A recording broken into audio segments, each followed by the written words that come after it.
I'm not having average kids when I could have Dylan's genetics. You can be the stable husband, Marissa said, smiling like she'd solved a math problem. I looked at her and said, then you don't need a fiancé, you need a sponsor. And the next day her wedding payments started declining in public. Hey friends, please like this video and leave a comment with your impressions. This will be a great help. Thank you. We never tire of reminding you, it's all thanks to you. I'm Ethan, 33, and I live in Raleigh, North Carolina. I manage infrastructure projects for a civil engineering firm, which is a fancy way of saying I'm the guy who keeps timelines, permits, and budgets from turning into chaos. I'm not a model. I'm not loud. I'm the kind of man who prints a confirmation email and files it, because I've learned that life is mostly paperwork wearing a disguise. I liked my life before Marissa. Quiet mornings, gym at 5:30, coffee at my kitchen island, and then 10 hours of schedules and inspections. I had a condo that I bought on my own before I ever met her, a truck that was paid off, and a decent retirement account. I didn't date much, but when I did, I was intentional. Marissa was the opposite of my routine, in the most intoxicating way. We met at a friend's charity gala at the Raleigh Convention Center. She was there for work, PR, and brand partnerships, and she looked like she belonged in every photograph. She laughed easily, held eye contact, touched my arm like we were already on the same team. She told me I had calm energy, and I remember thinking, finally, someone sees that as a strength. For the first year, she made my world brighter. She'd show up at my place with groceries and a playlist. She'd text me photos of wedding venues just for fun. She'd talk about the future like it was a place we were already headed together. When she moved in, it felt natural, like adding a piece that had always belonged there. The red flags at first weren't red, they were beige, the kind you can talk yourself out of. Marissa cared about how things looked, and I told myself that was normal. She'd adjust my collar before we walked into a restaurant. She'd ask me to stand on her good side for pictures. She'd correct the way I pronounced a wine name, then laugh like it was a cute joke. She liked to say she was just being honest, and I liked to believe honesty and kindness could coexist if you were both adults. But then the little comments started landing differently. If I wore my normal jeans and a button-down to one of her networking events, she'd say, "You're adorable. You look like you're going to a parent-teacher conference." If I ordered something simple off a menu, she'd say, "Of course you did." If I tried to talk about my day, she'd glance at her phone and say, "Babe, it's not that deep. It's roads." Sometimes she'd do it in front of people. At a rooftop birthday party in Glenwood South, someone asked what I did, and before I could answer, Marissa chirped, "He builds sidewalks. It's very practical." Everyone laughed politely. I laughed too, because that's what you do when you don't want to make a scene. Later, I told her it bothered me. She kissed my cheek and said, "Ethan, relax, it's social. People like little jokes. You're so sensitive about your blue-collar vibe." I'm not blue-collar, and even if I was, the way she said it made it sound like a stain. I should have paid attention to how often she made me smaller so she could feel bigger. The ex showed up like a recurring character in a show you didn't ask to watch.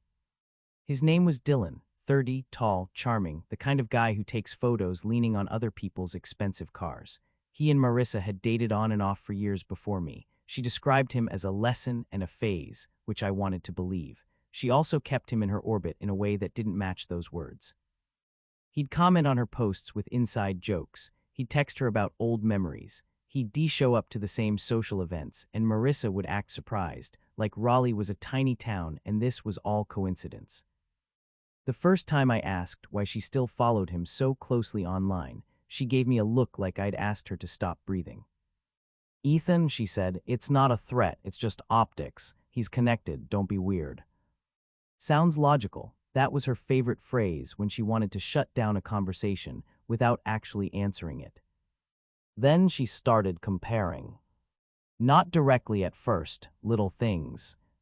"Dylan would have loved this place," she'd say at a new restaurant. "Dylan always knew how to work a room," she'd say after an event where I'd mostly stood by her and smiled at strangers. Once in the car, she said, "You know what I love about you. You don't need attention. It's such a relief after dating someone like Dylan." It sounded like a compliment, but it was really a reminder that she'd had someone more, and she wanted credit for choosing less. When I proposed, it was a real proposal, not a performance. I planned it at a botanical garden, early evening, with a small photographer I hired to capture it without turning it into a public show. I had a ring that I'd spent months choosing, classic, not trendy. She said yes immediately, cried, posted the photos, and then spent the entire night reading comments like they were oxygen. A week later, she had a spreadsheet: venues, caterers, dress appointments, guest list tiers. She said, I wanted to feel elevated, like we were building a brand, not a marriage. I tried to be a good partner. I sat in on vendor calls. I paid deposits. I listened when she talked about chair colors. I told myself love means meeting someone where they are. But the way she talked about money changed once she had a ring. She started saying our about my condo even though my name was the only one on the deed. She started saying we can afford about things she wasn't contributing to.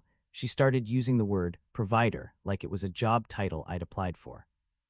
If I hesitated at a $6,000 floral quote, she'd say, babe, don't nickel and dime the most important day of my life.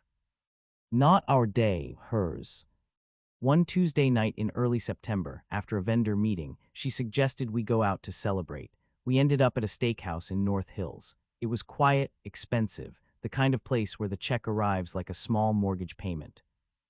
Halfway through dinner, Marissa put down her fork and looked at me with that bright, composed expression she used when she was about to sell someone something. I've been thinking, she said. I could feel it in my gut, the tone, the setup. About what? I asked. Our future, kids, the long game, she smiled. I want to be smart about it. I nodded because that's what you do when you're trying to stay open. She lined in like this was intimate. You know how you're stable, she said, gently, like she was labeling a file folder. And I love that. You're the kind of man you build a life with. Okay, I said. And you know how Dylan is, well, she tilted her head. Dylan is genetically exceptional. I blinked. What does that mean? She laughed softly. Come on, you know, height, bone structure, athleticism. His family has good health, it's just facts. The words felt unreal, like I'd missed part of the conversation. She continued, steady and confident. I'm not having average kids when I could have Dylan's genetics. That's not me being mean. That's me being rational. My mouth went dry. I stared at her across the table, at her manicured nails and carefully placed smile, waiting for her to say she was joking. She didn't, though. It's 2025, she said. People do this. We could do IVF, or even just a donor situation. It doesn't have to be messy. My heartbeat got loud. Marissa, I said carefully, are you saying you want Dylan to be the biological father of our kids? She nodded once, like she'd been waiting for me to catch up. And you want me to be what? I asked. She gave me that reassuring look again, like I was anxious about nothing. The father, the husband, the stable part, you'd raise them. We'd raise them. It's just we'd be optimizing. Optimizing. I let the word hang there. Then she added the part that snapped something inside me, cleanly, like a switch. I already talked to Dylan, she said, casual as pouring water. He's open to it. He actually thought it was kind of flattering. He said he'd do it if we were discreet. The restaurant noise faded. Forks, laughter, soft music, all of it became distant. In that moment, love didn't explode. It didn't rage. It just died, instantly, like a light turning off in an empty room. I didn't yell. I didn't slam the table. I didn't ask why I wasn't enough, because the truth was, it wasn't about enough. It was about how she saw me. A resource, a platform, a sponsor. Marissa watched my face like she was reading data. You're quiet, she said. Is this freaking you out? I took a slow breath. I'm thinking, I said. Okay, she said brightly. Think logically. Emotionally reacting would be unhelpful. Sounds logical. I put my napkin down neatly, because my hands were steady even if my chest felt hollow. You just told me you want another man's children, I said, calm, and you want me to fund the life and do the work. She shrugged like I was being dramatic. I want the best outcome. Isn't that what you want? I looked her in the eyes. Then you don't need a fiancé, I said. You need a sponsor. Her smile faltered. I continued, still quiet, and I don't sponsor people who disrespect me. Her face changed, not sadness, not guilt, annoyance, like a plan wasn't going her way. Ethan, she said, voice lower, don't turn this into a masculinity thing. It's just logic. I nodded once. Sounds logical, I said. And something about hearing her own favorite phrase in my voice made her sit back. We finished dinner in silence. I paid, because of course I did. I drove home because I wasn't going to leave her stranded. I slept on the couch because I didn't want her near me. I stared at the ceiling most of the night, not because I was heartbroken, but because I was reorganizing my life in my head. At 2:14 a.m., I got up and opened my laptop. I didn't do anything illegal. I didn't hack anything. I didn't sneak into private accounts. I did what I always do when something serious happens. I handled it with paperwork. First, I opened our wedding folder. Every deposit, every contract, every email chain was there. Venue, the Caraway Loft, $8,500 deposit. Caterer, Oak and Ember Catering, $3,200 deposit. Photographer, Holloway Photo Co., $1,400 deposit. Florist, Blue Finch Floral, $900 deposit. Band, The Citylines, $750 deposit. Planner, Juniper and Stone Events, retainer $1,200. Most of it was paid from one card we'd agreed to use for wedding expenses. My card. Marissa was an authorized user because it made tracking easier and because I trusted her. I didn't trust her anymore. I logged into my banking app and removed her as an authorized user. It took less than 2 minutes. I saved the confirmation screen because I save everything. Then I moved to the vendors. I reread contracts. I checked cancellation clauses. I noted deadlines. Most deposits were non-refundable, which I already knew, but some had partial refunds if canceled within a certain window. I didn't rage about the money. The money was the tuition I paid to learn who she really was. I opened my email and started writing. One by one, I sent polite cancellation messages. Not emotional, not dramatic, just clear. Due to a change in circumstances, we will be canceling the event scheduled for October 18. Please confirm receipt and advise on any remaining balances or cancellation steps. I attached contract numbers. I requested written confirmations. I asked that no further charges be processed. Then I documented everything: screenshots of sent emails, PDF copies of contracts, notes on phone numbers and business hours. At 3:37 a.m., I opened a new folder called October Logistics and started listing what I needed to protect. My condo was mine, deed in my name, mortgage in my name. Marissa had moved in, but she wasn't on anything official. Still, I wasn't going to do anything sloppy. I searched for a local attorney who handled cohabitation and tenancy issues, booked the first available consultation, and drafted a simple written notice that she would need to vacate within 30 days, not as revenge, as reality. At 4:10 a.m., I moved my important documents, passport, birth certificate, vehicle title, insurance papers, into a locking file box I kept in my closet. I changed my condo's smart lock code. I didn't lock her out. I just made sure there wouldn't be surprises. At 4:30 a.m., I scheduled a time with my building's security desk for a move-out escort on Saturday morning. My building offered it to residents for safety and to prevent disputes in the lobby. It was routine, lawful, boring. The opposite of dramatic. By sunrise, my plan was built. Marissa woke up around 8, cheerful like the night before hadn't happened. She walked into the living room in one of my old t-shirts and said, "Morning," like she was greeting her employee. I didn't argue, I didn't plead, I didn't ask her to explain. I just looked at her and said, "What time is your dress fitting today?" She blinked, surprised by the normal question. "Noon, why?" I nodded, "Okay." She narrowed her eyes. "Are you still mad?" I took a sip of coffee. "No, I'm clear." She scoffed lightly. "Good, because yesterday was just a conversation. You're acting like I cheated." I didn't respond. "Ethan," she said, impatient, "say something." I set my mug down. "Sounds logical," I said. And I watched confusion flash across her face, because she could feel the distance but couldn't name it yet. At 11:45, Marissa left with her garment bag and her mother, excited and glowing. She kissed my cheek like she was doing me a favor. The second her car pulled out of the garage, I stood up and started executing. I didn't cancel anything in a rush. I'd already sent the emails. Now I followed up with phone calls. The Caraway Loft confirmed the cancellation and told me the deposit was non-refundable. Oak and Ember reminded me there was a remaining balance due next week and that they would mark the account closed. The planner sounded stunned but professional, and she asked if Marissa knew. "I'm informing the vendors," I said. "Please keep communication in writing." Then I did one more thing that was small but important. I called the bridal boutique. Not to embarrass her, not to create a scene, simply to stop additional charges.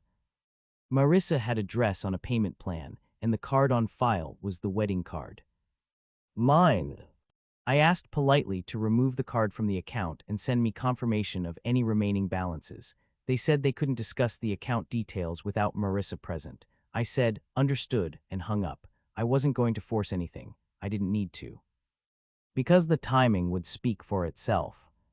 At 12:18 p.m., my phone buzzed. "Marissa, why is my card declining?" Then another message. "Marissa, I'm at the boutique. What did you do?" I stared at the screen. My heart wasn't racing. My hands weren't shaking. I had expected this moment. That's why I chose it. She was in a public, high-stakes place, with her mother and a sales associate and mirrors and other brides. She couldn't control the narrative in a room full of witnesses. I let it ring when she called the first time. Then I answered the second. "Ethan," she hissed, trying to whisper and failing. I could hear muffled voices behind her. "My payment declined. Fix it right now." I kept my voice steady. "I removed you as an authorized user." There was a sharp inhale. "Are you kidding me?" "No," I said. "This is humiliating," she snapped. "My mom is here." I paused, then said, "You wanted logic." "What are you talking about?" she demanded. I spoke slowly, like I was explaining a contract clause. "You told me you want Dylan's genetics and my money, so I corrected the misunderstanding. I'm not funding a wedding to become your sponsor." Her voice went thin. "Ethan, you're being dramatic." "I'm being accurate," I said. She lowered her voice even more. "We can talk about it later. Just fix this now." I could almost see her face, the tight smile she'd be forcing in the mirror. "No," I said, "the wedding is canceled." Silence. Then the sound of her stepping somewhere quieter, the background noise shifting. "You can't just cancel a wedding," she said, like I'd broken a social rule, not a legal agreement. "We have deposits." "I know," I said. "I canceled the vendors this morning. You'll get emails." "You didn't," she breathed. "I did," I said. "Ethan," she said, and her voice cracked for the first time, "you're going to ruin my life." I didn't raise my voice. I didn't insult her. I just said, "You pitched a life where I pay and another man contributes. That plan doesn't include me." She tried to pivot. "It was just an idea. I didn't mean it like that." "You said you already talked to him," I replied. "That's not an idea. That's a plan." She swallowed. I could hear it. Then she went for the angle that always worked with people who still loved her. "Baby," she said softly, "don't throw everything away because you're insecure." I stared out my window at the parking lot, at nothing in particular. "I'm not insecure," I said. "I'm done." "Lathan." "I'll email you a pickup schedule for your things," I said. "Move out will be Saturday at 10. Building security will be present." "You're bringing security," she scoffed, outraged, "like I'm dangerous." "It's standard," I said, "and it keeps it clean." She started to cry then, but it sounded more like anger leaking out than grief. "You're doing this to punish me," she said. I exhaled once. "Sounds logical," I said, "but it's wrong. I'm doing it to protect my life."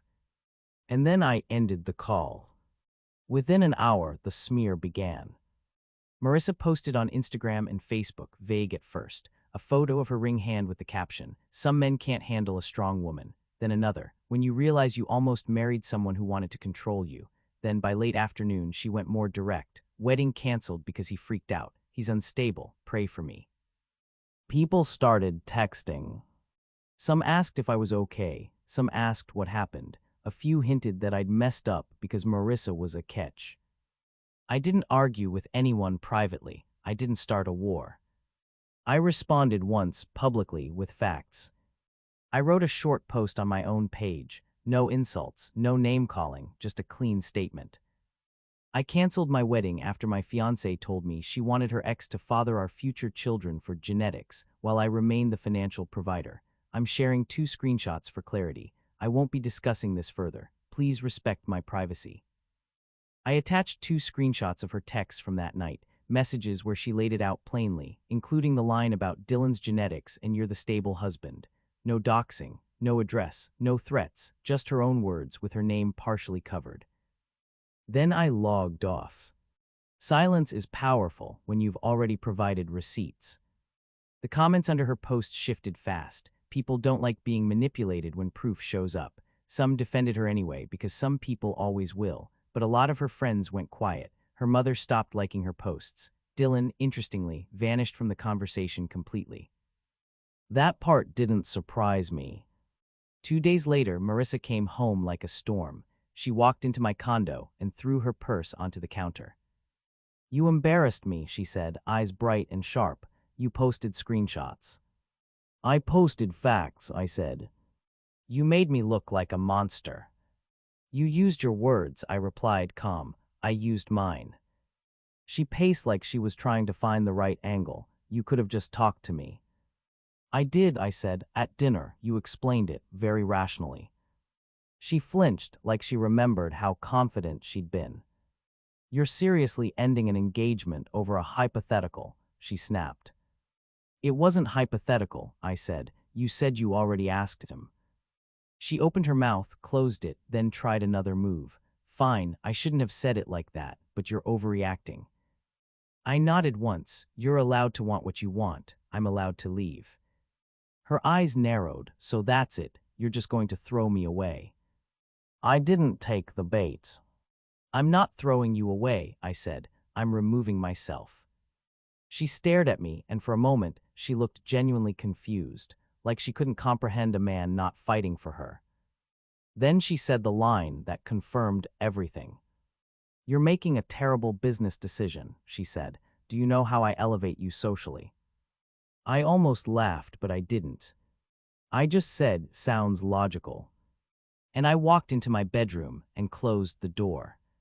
Saturday morning came fast. At 9:55 a.m., I met the building's security officer in the lobby.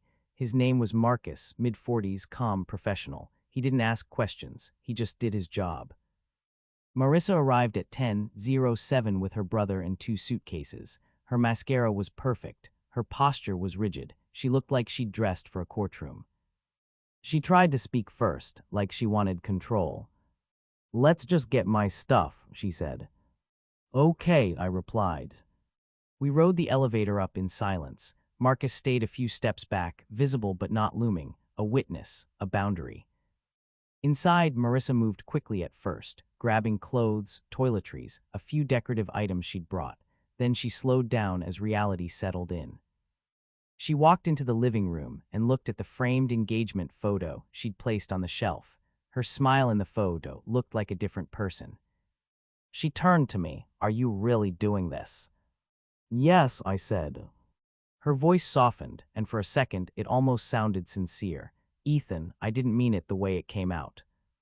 I watched her carefully, not with hate, with clarity. "You meant it enough to talk to Dylan about it," I said. She swallowed. "I just wanted the best." "And I want respect," I said, "so we're not compatible." She stepped closer. "He doesn't mean anything. He was just an option." "An option?" I felt the last thread of warmth snap, not painfully, just cleanly. "You just described me the same way," I said. "An option that pays." She blinked fast. "That's not." I raised a hand slightly, not aggressive, just stopping the loop. "I'm not doing this back and forth," I said. "Your things are packed. You have the rest of the day with the elevator reserved. If you remember anything later, email me. We'll schedule another pickup with security present." She looked at Marcus like she wanted to protest, but he was just standing there, neutral, reality in a uniform. Marissa's voice turned sharper again. "So you're going to live alone in this boring condo and pretend you won?" I didn't flinch. "I'm not competing," I said. I'm exiting. Her brother shifted uncomfortably. He wouldn't meet my eyes. Then Marissa tried one last time, quieter, almost desperate. We can still fix this. We can do counseling. We can set boundaries. Dylan doesn't have to be involved. I held her gaze. That offer didn't exist before your plan failed, I said, so no. She took a step back like I'd physically pushed her. What do you want from me? She demanded, voice cracking. An apology. I paused because I wanted to be truthful. I want distance, I said, and a life where I'm not treated like a wallet with legs. Her eyes flashed with anger and embarrassment. You're going to regret this. I nodded once. Sounds logical, I said, but I won't. That was the last full sentence I said to her. She left with her suitcases, her brother, and the last of her performance. When the door closed, my condo felt quiet in a way it hadn't in months, not lonely, peaceful. The next few weeks were simple, in the best way. I finished the legal steps. The attorney confirmed what I already knew. I could give written notice for her to vacate and document everything. I did it properly anyway. I updated passwords. I removed shared access to subscription services. I changed my emergency contact at work. I canceled the joint wedding planning email alias Marissa had created. Small things that add up. The vendors sent confirmations. I kept them in a folder, not because I wanted to relive it, but because organized people don't gamble with future problems. Marissa tried to stir drama a few more times. She had friends message me. She posted sad quotes. She made sure to be seen out with Dylan at least once, like it was a victory lap. But the premium option wasn't premium for long.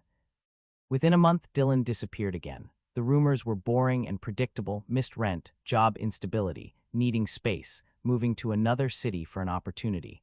Marissa scrubbed him from her stories like he'd never existed. Quiet karma isn't cinematic, it's just patterns repeating. 3 months after the breakup, I got a knock at my door around 8:30 p.m. I looked through the peephole and saw Marissa, standing there with a small bag and a face that didn't match the confident woman from the gala. I opened the door, but I didn't invite her in. Hi, she said, voice small. Marissa, I replied. She glanced behind her like she didn't want to be seen. Can we talk? I kept my hands relaxed at my sides. About what? She swallowed. I made a mistake. I didn't react. I didn't step aside. I didn't lean in. She continued quickly, like she was afraid I'd shut the door mid-sentence.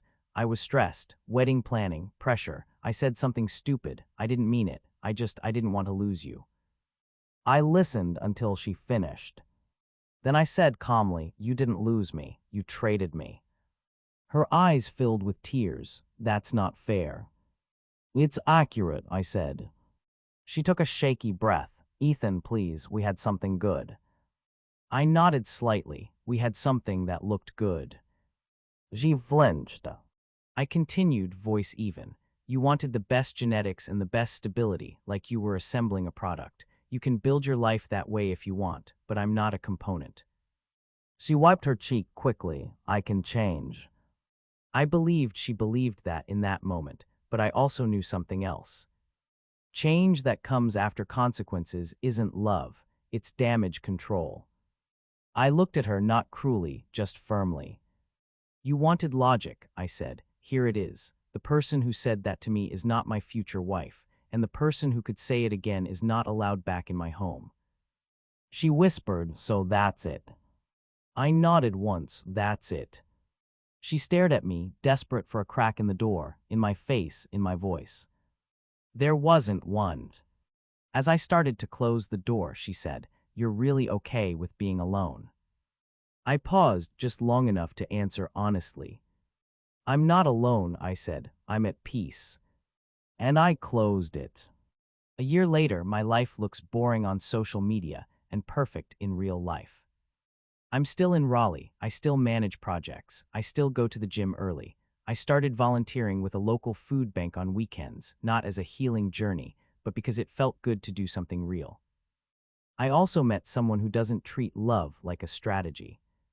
Her name is Nora. She's 31, a nurse practitioner, the kind of woman who says what she means without turning it into a performance.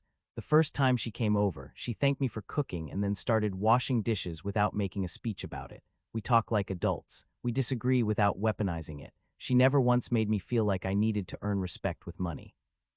When I told her the Marissa story, she listened quietly, then said, "That's awful. I'm glad you left." No jealousy, no drama, just clarity. Sometimes I think back to that steakhouse in North Hills and how easily a person can reveal their entire character in one logical sentence. Marissa wanted optimization. She wanted status. She wanted genetics like a shopping list. What she didn't understand is that respect isn't a luxury item. It's the foundation. If it's missing, everything else collapses sooner or later. And if someone ever tells you, with a smile, that you're the stable part while another person is the exciting part, believe them the first time. Because the calmest kind of power isn't revenge. It's leaving with your dignity intact and your receipts neatly filed. What would you have done in my place, and what would you have said at that dinner table? Tell me in the comments.